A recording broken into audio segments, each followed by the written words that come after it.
Amboary ny lalan'i Jehova, ahitsio izay alehany. Amen na ivavaka isika tompoko. Raha izanaka fanahy masina, miantoraka manoloana ny falebiazanao, ny fosy fananay amin'izao maraina izao, matsiaro tokoa fa novonjenao tamin'ny aliny saro-pahafatesany.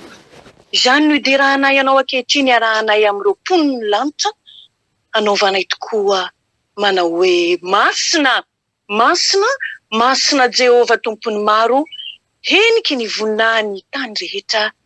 Amen. Manetry tena dia manetry tena eto anatrehanao mpamonjy Jesosy tianay, ianao lay nandatsaka ny rahanao tao Kalvari, nilazanao tokoa fa vita ny famonjenao. Mankasitraka anao izahay amin'izao maraina izao satria manan-kery amin'ny fiainanay manontolo izany famonjena vitanao izany.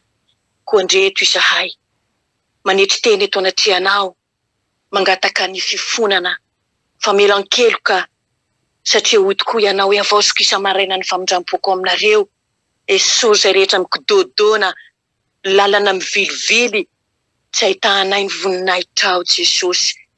Manetry tena tompo mba sasao amin'ilay ranao soa, mba hirodana sy hiongotra hatramin'ny fakany izay rehetra hevitra mampisaraka anay aminao. Tompo mpanjaka, miantso anao Jesosy, mangataka ny tenin'ny fiainana aminao indray, amakivaky ity tontolon'andro androany ity. Mangataka ny teny avy aminao izay manilo ny dianay, teny izay mampahery anay, teny manamboatra anay, teny izay manome fiainana ho anay. Mitenena tompo, mitenena Jesosy satria ianao no filazantsara, ianao rery ny filazantsara.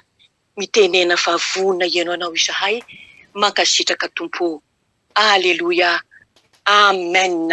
Mbola ampitomboina amintsika lalandava ry havana, ny fahasoavana, omba ampiadanana avy amin'Andriamanitra ray, amin'ny alalan'i Jesosy Kristy tompontsika, ary ny fampiraisana miaraka amin'ny fanahy masina.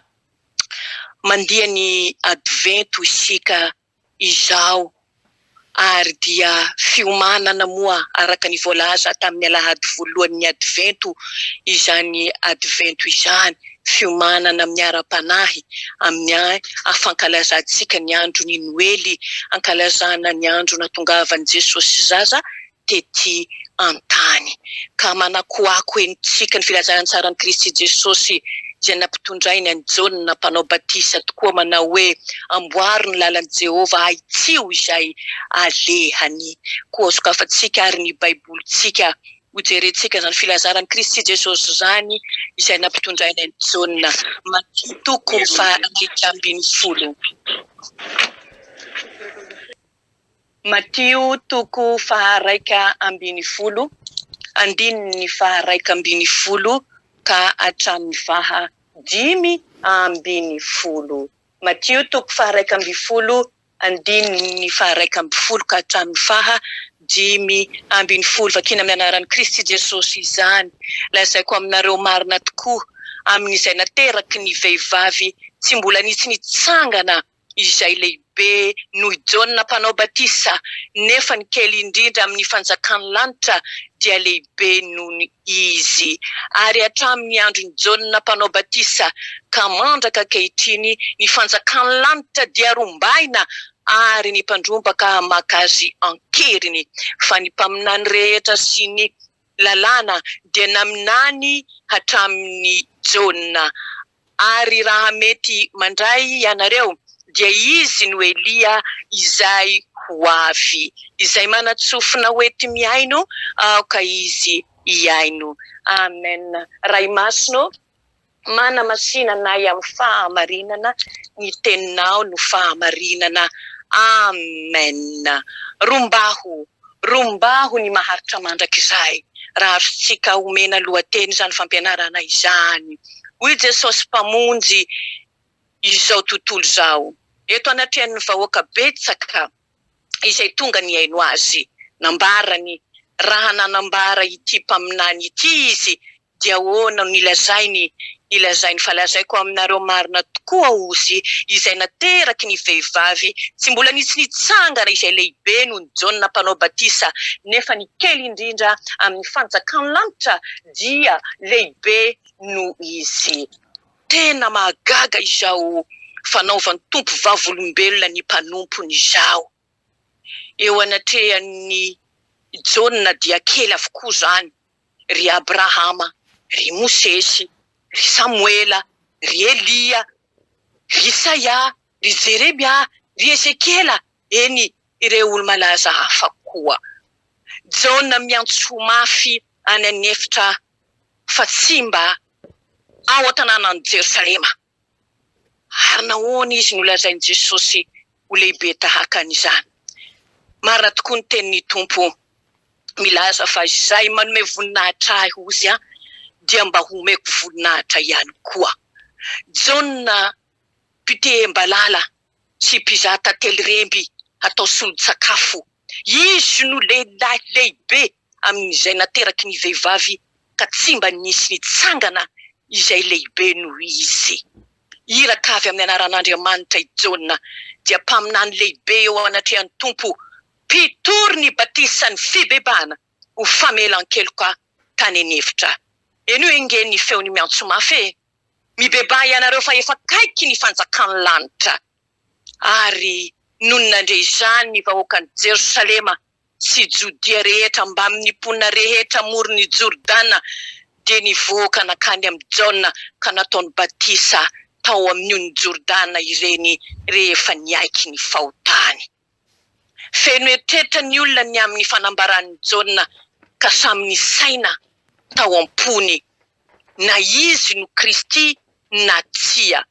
Fantatry Jaona fa te halala ny aminy ireto vahoaka ireto ka dia hoy izy tamin'izy rehetra, izaho manao batisa anareo amin'ny rano ho amin'ny fibebana fa ilay aza aoriko no mahery noho izaho ka tsy mendrika iondrika hamaha ny feikapana azaho. Izy no hanao batisa anareo amin'ny fanahy masina sy ny afo eny an-tanany ny fanjakana rehetra, eny antsoriny ny fahefana rehetra, ary izy hanadio tsara ny eo ampamolona ka hanangona ny variny ho any antsobotra. Fa ny akofa sy ny mololo ho dorany any amin'ny afo tsy mety maty. Izany hoe, ny zanak'Andriamanitra dia Kristy.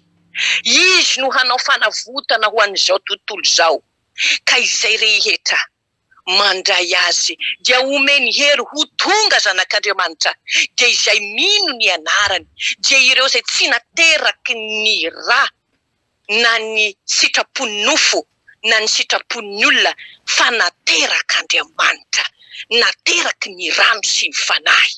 Izy ireo no angonina ho any amin'ny fanjakany lanitra fa tsy misy fanameloana mantsy ho an'izay ao amin'ny Kristy Jesosy.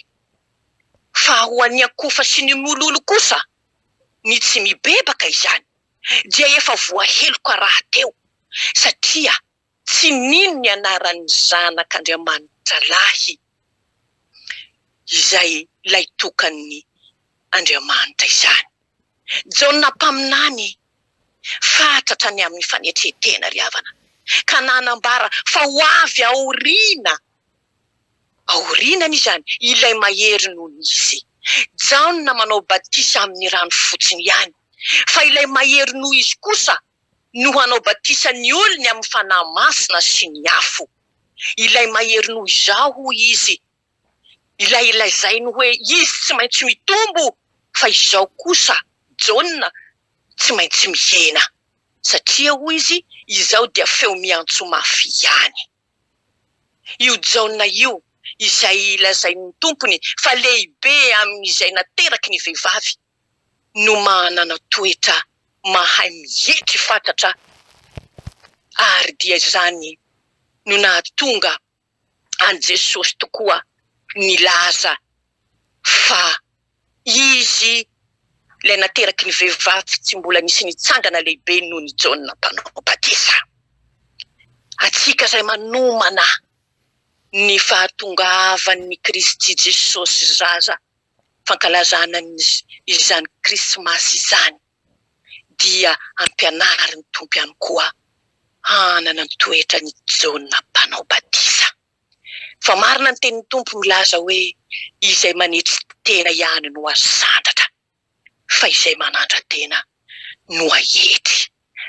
Mety sy mirehare amin'ny vava sy amin'ny fihetsika ety ivelany izany, fa ny toe-panahy miavonavina, tsy mety anarina, tsy mety ahitsy, ary dia tsy mety mandray ny filazantsara ny batisa fibebara. Izany dia tsy akasitrahan'Andriamanitra. Ary ny zavatra faharoa nambarany tompo amin'ny vahoaka izay miaino azy amin'izao fotoana izao dia hoy izy indray hoe hatramin'ny androny Ziona mpanao batisa ka mandraka ankehitriny ny fanjakany lanitra dia rombahina ary ny mpandrobaka mankazy ankeriny. Zany no votoatin'ny fampianarana androany, rombahina ny maharitra mandrakizay.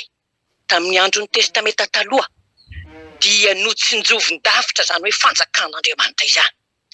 Eto amin'ny testameta vaovao kosa dia efa tonga izany, hoy ny tompo, ny olona tsy hanao hoe indro ety na ery, fa indro ny fanjakan'Andriamanitra dia efa ao aminareo. Ka na Ziona mpanao batisa na Jesosy dia samy manomboka amin'ny fanambarana dia ny milazany hoe mibeba ianareo fa efa akaiky ny fanjakany lanitra. Eny, hoy ny tompo hoe efa tonga ny fotoana ka efa akaiky ny fanjakan'Andriamanitra, mibeba ianareo ka minoa ny filazantsara. Jesosy tenany no fanjakan'Andriamanitra sy ny filazantsara manambara izany. Aoka izany no torinao ry mpitory ny filazantsara. Torio Jesosy izay tena tompo ny fanjakany lanitra ary tena filazantsara marina. Ny teny izay lazaiko aminareo ozy dia fiainana sy fanahy. Tsy eo aminareo fotsiny ihany, fa ao anatinareo ozy ny fanjakan'Andriamanitra. Tamin'ny andron'ny Ziona dia ny orohotra ny vahoaka no nareny toriteniny ka nanantona azy teny amoron'ny Jordana sy ny bebaka, ary rehefa nafoy ny fahotana dia nataony batisa. Tamin'ny andron'ny tompo koa dia nahatratra 5,000 sy 4,000 noho indray ny aino azy tany anefitra. Ary dia nifanizina tamin'ny vahoaka teo amoron'ny farihy mba hiaino ny tenin'Andriamanitra, ka dia niditra tao an-tsambo kely izy no nampianatra azy ireo ny amin'ny fanjakan'Andriamanitra. Vahoaka betsaka no avy tany Jodia sy Jerosalema ary tany amoron-dranomasina any amin'ny Tiro sy Sidona izay tonga mba hiaino ny tompo ka nanambarany ny fahasambarany izay mandray ny filazantsara ny fanjakan'Andriamanitra. Tsy tamin'ny andron'ny tompo ihany, fa mandraka ankehitriny ary ambara-pahatonga ny fahataperana izao tontolo izao no tsy mijanona rombahina ny fanjakan'Andriamanitra. Rehefa voatsindro ny tenin'Andriamanitra ny fony olona dia mibebaka izy. Olona 3,000 no indray nibebaka tamin'ny andron'ny Pentekosta ka natao batisa. Rehefa nibebaka ny olona dia tonga vahoaka ny fanjakany lanitra ireny olona rehetra reny. Tsy manaraka ny fanaon'izao tontolo izao intsony mankahalahota, marikoriko fahotana, marikoriko zavatra mampalahelo ny fanahy masin'Andriamanitra, ary dia manatitra ny tenany ho fanatitra velona sy masina ho an'Andriamanitra. Nahazo fanavaozana ny fo sy ny fanahy ary ny saina. Tsy misy zava-tsy ho ananany azo anoharana any Kristy. Sarotra ny lalana azahoana ny fanjakan'Andriamanitra. Nefa mahatoky ny mpamonjy isika. Hoy izy hoe aty amin'izao tontolo izao no ahitanareo fahoriana. Nefa matoky efa izao efa naharesy an'izao tontolo izao. Midira ho Jesosy amin'ny vavahady ety, fa lehibe ny vavahady. ary malalaka ny lalana izay makany amin'ny fahaverezana ka maro ny miditra any. Fa ety ny vavahady i Jesosy ary tery ny lalana izay makany amin'ny fiainana ka vitsy ny mahita azy. Ry mpiara-miazakazaka manomana ny fahatongavan'i Kristy Jesosy mpamonjy an'izao tontolo izao, ankalaza ny Noely eo. Ahoana izasy ianao? Efa niditra amin'izany vavahady ety izany va izasy ianao? Efa resy ny tompo amin'ny filazantsara ny vanivoky sy ny fonao ka ho tapa-kevitra hibebaka hiala amin'ny ratsy fanao. Ny fankahalana, ny lolopo, ny fialonana, ny fijangajangana, ny teny ratsy rehetra izay tsy maneho ny voninahitra Andriamanitra. Anio ny filazantsara ny Kristy Jesosy dia mitory ny fibebana amin'ny alalan'i Jaona mpanao batisa. Mibebala ianareo fa efa kaiky ny fanjakan'ny lanitra hoy ny filazantsara amin'ity anio ty. Manao ahoana izasy ianao? Efa nangataka ilay rano zanak'ondry tsisy kilema manaisitra ny fahotany izao tontolo izao va izasy ianao? Ka ny fona sy nanenina amin'ny ota rehetra ary tapa-kevitra hitady sy hampandroso ny fanjakan'Andriamanitra. Efa nandre ny filazantsara itsika. Amin'izay ho very dia fahadalana izany. Fa herin'Andriamanitra kosa amin'izay ho vonjena. Fanahy sy fiainana ny filazantsara. Riavana malala. Dia tsy Noely tahaka ny Noely rehetra no ankalaizainao amin'ity taona ity. Fa ho Noely mpamonjena. Noely andraisanao sy andraisako ny sarobidy indrindra dia Jesosy Kristy tompo zany sy ny famonjeny. Ho Noely mpifaliana satria fantatro sy fantatrao ny harena sarobidy raketiny ho aisanao amin'ny androko sy andronao rehetra dia ny fitiavan'Andriamanitra izay asehony ao amin'ny Kristy Jesosy zanany. Ry mpiara-miazakazaka mandalo ny advento, mibebala ianareo iny tompo fa efa kaiky ny fanjakan'ny lanitra. Aoka samy handinidinika araka ny fampianarany mpanompon'Andriamanitra omaly izay ho an'ny mpiandry. Fa fotoana fandinitena izao. Tsy fijerevana ny fahotany hafa fa fandininao sy fandiniko ny tenako sy ny tenanao. Ao anatin'ny fanjakan'Andriamanitra marina va izasy ianao? Ianao malala, izaho mahalala. Miverena amin'ny fitiavana voalohany. Mibeba, mitsangana, miarena, mahereza. An'Andriamanitra rery ny voninahitra, ho atsika kosa ny fibebana sy ny fitadiavana ny fanjakan'Andriamanitra. Ivavaka isika. Sotra tompo amin'ny famindramponao sy fitiavanao. Sotra Jesosy amin'ny filazantsara izay nitoriana taminay, iverenanay eo amin'ny fitiavana voalohany, hitadiavana hifatratranao, ary indrindra angatanay fifonana sy famelan-keloka ialanay amin'ny ota sy ny ratsy rehetra izay mampalahelo anao. Jesosy tompo, manomana tokoa zahay ny fomba mampananay hankalaza an'izany Noely izany. Fa toy izao ianao ny itiavan'Andriamanitra an'izao tontolo izao dia nomeny ny zanan'ilay tokana mba tsy ho hisy very izay rehetra mino azy fa hanana ny fiainana mandrakizay. Sotra Jesosy fa mbola toriana aminay olombery ny filazantsara ny fanjakanao amin'izao fotoana izao satria tsisy foina ho very tokoa izahay na dia iray aza. Mamela ny eloka Jesosy atao fantatray ny eloka izay vitanay teo anatrehanao.